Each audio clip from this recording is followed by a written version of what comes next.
नमस्कार दोस्तों। हम धन्यवाद, कृतज्ञता, परमात्मा का शुक्राना करना कैसे करना है, पल पल कैसे शुक्राना करना है। हमें तो कभी याद आ जाता है तो कर लेते हैं, नहीं, पल पल कैसे परमात्मा का शुक्राना करना है। साहिब श्री गुरु अर्जन देव जी श्री सुखमनी साहब में हमें सिखा रहे हैं और थोड़ा थोड़ा हम हर दिन विचार कर रहे हैं। रट्टे तो बहुत लगा लिए हैं, अब समझने की, उसे जीवन में उतारने की जरूरत है। कोई मैं कथावाचक नहीं हूँ कि जो मैं कथा कर रही हूँ, मैं तो वो एक उसका भाव पकड़ रही हूँ। एक जो उन्होंने विषय दिया है हमें, उस विषय को पकड़ रही हूँ और वही आपके साथ साझा कर रही हूँ कि हम कितनी गहरी नींद में सोए हैं, हमें ये भी नहीं पता है कि शुक्राना परमात्मा का करना कैसे है। तो गुरु जी हमें सिखा रहे हैं। ये सतगुरु जी कह रहे हैं, काम क्रोध अर लोभ मोह बिनस जाए अहमेव, नानक प्रभ शरणागति कर प्रसाद गुरुदेव। कि काम क्रोध लोभ मोह अहंकार दूर हो जाए। हे गुरुदेव, मुझे आशीर्वाद दो, मुझे अपनी शरण में ले लो। शेर की शरण में जब चले जाते हैं तो फिर गीदड़ से भय नहीं लगता, कुत्तों से भय नहीं लगता। और ये विकार भी परमात्मा के ही अधीन है। जब परमात्मा की ही शरण में चले गए तो अपने आप इनका जोर कम हो जाता है। इसलिए श्री गुरु जी कह रहे हैं, आगे के विचार करते हैं। जो आगे गुरु जी कहते हैं, जह प्रसाद आरोग कंचन देही, जिसकी कृपा से तेरा सुंदर स्वर्ण जैसा अरोग तंदुरुस्त शरीर है।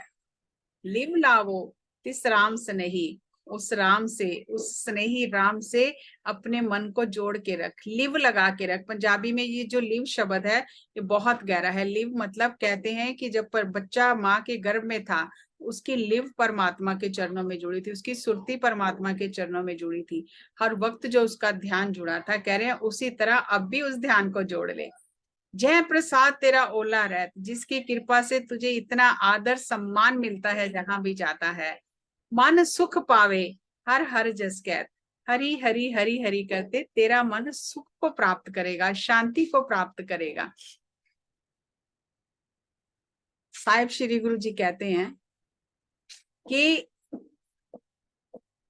मन इतना बेचैन, इतना विचलित है, भाग रहा है, लेकिन मन को विश्राम तेरे नाम सिमरन से मिलेगा, तेरी याद से मिलेगा। तेरी याद में मन विश्राम कर सकता है, नहीं तो ये बेचैन ही रहेगा, अशांत ही रहेगा। जय प्रसाद तेरे सगल छिद्र ढाके, आगे कहते हैं जिसकी कृपा से तेरे सारे जो अवगुण हैं वो ढक लिए जाते हैं। किसी को पता भी नहीं चलता तूने क्या अवगुण किए हैं, उन सब पर परमात्मा पर्दा डाल देता है। जिसकी कृपा से इतने तेरे अवगुण ढके जाते हैं, तेरे छिद्र ढके जाते हैं।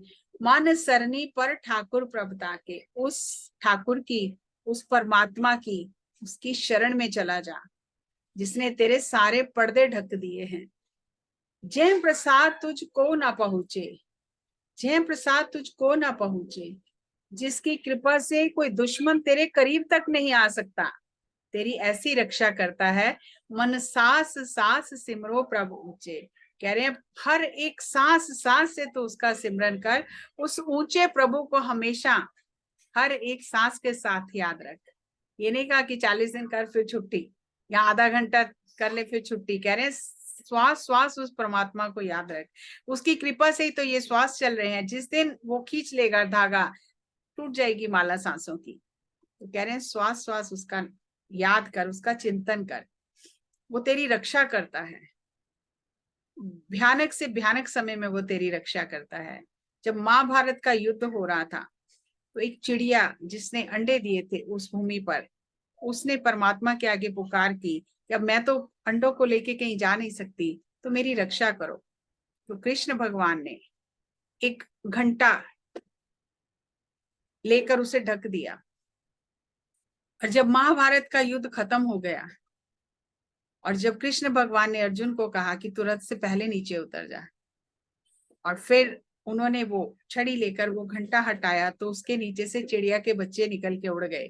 तो अर्जुन ने प्रश्न किया कि इतने युद्ध में ये बच्चे बचे कैसे, किसने इसकी रक्षा की?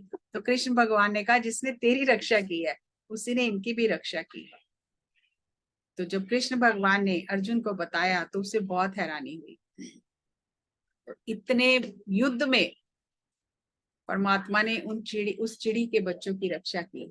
तो कह रहे हैं कोई दुश्मन तेरे पास नहीं आ सकता। ये तो इंसान की बात नहीं है, पशु पक्षियों की भी वो रक्षा करता है, उनकी भी पुकार सुनता है। तो क्यों ना उस परमात्मा का श्वास श्वास सिमरन किया जाए। जय प्रसाद पाई दुर्लभ दे, जिसकी कृपा से तुझे इतनी कीमती, जिसकी कोई कीमत ही नहीं है, दुर्लभ शरीर प्राप्त हुआ है, नानक ताकि भगत करे। श्री गुरु नानक देव जी कहते हैं हमेशा उसकी भक्ति कर, उसके चिंतन में रह। और ये जो शुक्राने की ऊर्जा है, ये कोई शब्दों की ऊर्जा नहीं है, ये वास्तव में ऊर्जा हमारी बढ़ जाती है जब हम शुक्राने में रहते हैं। आप जैसे कि स्केल में देख रहे हो, शुक्राने की, ग्रेटिट्यूड की एनर्जी सबसे हाईएस्ट है। इसीलिए कहते हैं be in the attitude of gratitude, हमेशा ग्रेटिट्यूड में रहो। उससे हमें मुक्ति मिलती है, उससे हम सशक्त होते हैं, हमारी शक्ति बढ़ती है शुक्राने से। और उसके बाद का जो आत्मज्ञान का एक कदम रह जाता है, तो कितना परमात्मा के करीब हमें शुक्राना ले जाता है, ये ऊर्जा हमारी कितनी बढ़ा देता है। अब हम इस स्केल के हिसाब से देखें कि हम कौन से स्केल पर हैं। अगर हम निम्न भावनाओं में हैं, ईर्ष्या द्वेष में हैं, तो हमारी ऊर्जा कितनी कम है। और अगर हम आत्मज्ञान की स्थिति को पाना चाहते हैं, तो सबसे महत्वपूर्ण है हर पल हम शुक्राने में रहें, क्योंकि शुक्राना हमारी ऊर्जा को बढ़ा देता है। ऐसे ही कथा आती है कि धरती ने परमात्मा के चरणों में पुकार की कि मुझसे वजन नहीं सहा जा रहा, मेरे पर बहुत वजन हो गया है। तो परमात्मा ने कहा किस चीज का वजन है? कहे तो पहाड़ हटा दूं। तो धरती ने कहा नहीं, पहाड़ों का वजन नहीं है। तो परमात्मा ने कहा समुद्र हटा दूं, समुद्रों का वजन है। धरती ने कहा नहीं, समुद्र का भी वजन नहीं है। तो परमात्मा ने कहा वनस्पति हटा दूं सारी। कहने लगी नहीं, वनस्पति का भी नहीं वजन। तो किसका वजन है? तो धरती ने कहा मेरे ऊपर अकीर्तघन लोगों का वजन है, जो सब कुछ भोगते हुए भी शुक्राना नहीं करते, उनका वजन मुझसे सहा नहीं जाता। हम खुद सोचें हम कहां पर हैं, कि अगर हम शुक्राने के भाव में ही नहीं है, सब कुछ भोगते हुए कृतज्ञता का भाव हमारे अंदर नहीं है, तो हम भी उसी श्रेणी में आते हैं। तो इसलिए गुरु जी ने हमें कैसे शुक्राना करना है एक एक चीज बताई, कि कहीं हम भूल जाते हैं कि किस बात का शुक्राना करें, हमारे पास क्या है। तो गुरु जी एक एक चीज गिनकर बता रहे हैं कि सुंदर देही है, वस्त्र हैं, सुगंधियां लगाता है, सुगंधियां भोगता है, इतने स्वादिष्ट खाने खाता है, सुंदर घरों में रहता है, परिवार के साथ रहता है, आनंद करता है।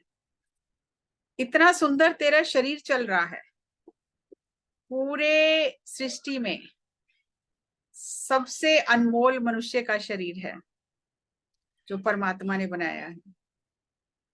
इसके भीतर जो काम चल रहा है उसकी हम कल्पना भी नहीं कर सकते। जब हम बिल्कुल स्वस्थ होते हैं हमें याद भी नहीं आती है, लेकिन जब हम अपने आसपास या खुद हमारे साथ कभी ऐसा होता है, तब हमें याद आती है कि ये शरीर की कितनी कीमत है।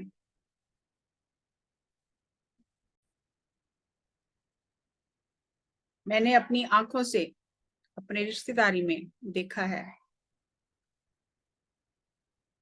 कि एक रिश्तेदार है हमारे, जिनकी आंखें पलकें झपकती ही नहीं है, खुली ही रहती हैं, रात को भी खुली ही रहती है, बंद ही नहीं होती हैं। और डॉक्टरों ने कहा है क्योंकि सारा टाइम खुली रहती है, हवा हर समय अंदर जा रही है और नुकसान कर रही है, आंखों की रोशनी जा रही है, जरूरत से ज्यादा हवा आंखों में जा रही है। और अगर इन पलकों को सिलाई करके स्टिचेस लगा के बंद कर दिया जाता है तो भी इन्हें बहुत तकलीफ होगी, क्योंकि ये फिर देख नहीं पाएंगी, आंखें खोल नहीं पाएंगी। तब पता चलता है कि कितना बड़ा ये परोपकार है परमात्मा का, कि हम अपनी इच्छा से पलकों को खोल पा रहे हैं, बंद कर पा रहे हैं। कितना काम चलता है हमारे शरीर में, तब ये शरीर काम करता है। और ऐसे ही एक ध्यानी मित्र से मिली, जिनकी पलकें उठती ही नहीं है, ऊपर नीचे ही रहती हैं, कुछ देख नहीं पाती हैं। उन्हें देखने के लिए हाथ से पलक को उठाना पड़ता है, और जब हाथ से पलक को उठाती हैं तो उसमें हवा घुस जाती है। और धीरे धीरे धीरे धीरे आंखों की रोशनी कम होती जा रही है। ध्यान भी करती हैं पर अभी तक उनकी आंखें वैसी ही हैं। तब पता चलता है कि कितने भाग्यशाली हैं हम, जब चाहे पलकें झपकते हैं। हमें पता भी नहीं चलता पलकें कितनी बार झपकती हैं। कितनी जरूरत है शरीर की, आंखों को कितनी हवा चाहिए उतनी हवा जाती है। आंखें जब चाहे बंद कर लेते हैं, जब चाहे खोल लेते हैं। ये कितनी बड़ी परमात्मा की नेमत है, उपकार है हमारे ऊपर। जरा सा एक तार भी शरीर की कहीं से हिल जाती है ना, तो पूरी बाजी पलट जाती है। तब हमें परमात्मा की याद आती है। इसीलिए साहिब श्री गुरु अर्जन देव जी हमें याद करा रहे हैं, पल पल उसे याद कर, उसके शुक्राने में रह, तो कोई परेशानी कोई दुख आएगा ही नहीं। आगे का विचार अगले वीडियो में करेंगे। तब तक नमस्कार, धन्यवाद।